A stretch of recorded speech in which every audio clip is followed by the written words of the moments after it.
What do you think about the war with the Middle East? Because I know a lot of people say that we went there on false pretenses and it was the fake war on terror, Yeah. and it's used. I mean, what was it? So you know a lot about the rape jihad and the fact that they rape little girls. It says in the Quran you can do that against countries you're at war with, and in their minds we're at war with them because we invaded Afghanistan, Iraq. Do you support the decision to go to those countries? The first time we went, because it was the first Gulf War, and that was really the liberation of Kuwait. Yeah. So Saddam Hussein and his Republican Guard and the rest of his forces basically invaded and took over, occupied Kuwait. So we went to liberate Kuwait, and you could understand the reason for us being there.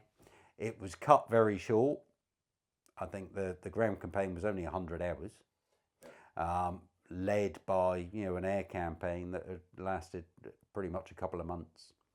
So you could understand that because you were actually liberating something.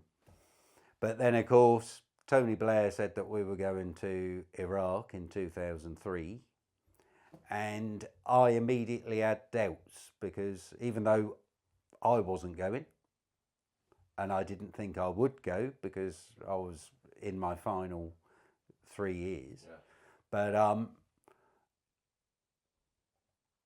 I honestly thought, well, I don't think we should be going because it was all based upon the weapons of mass destruction. We pretty much knew that Saddam Hussein and Iraq never had any weapons of mass destruction because all this was checked as part of intelligence immediately after the first Gulf War. So where he would have had those stockpiles, nobody knew. We felt that, a few of us felt, that if he had those stockpiles, he would have used them against us at the end of the first Gulf War.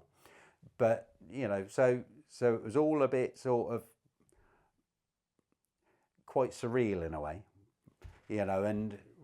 but we went and we did our job. And I think, like so often happens, we left that theatre of operations and left it in a worse condition to what it was when we went in because Saddam Hussein was controllable. Yeah. Because he had control over all his people. Whether that's right or wrong is, for another discussion perhaps. But by taking Saddam Hussein out and his infrastructure out, it just destabilised the Middle East completely. Yeah. And that's led, I think, to the position where we're at now, where we're getting, Iraqi refugees coming onto the shores of England.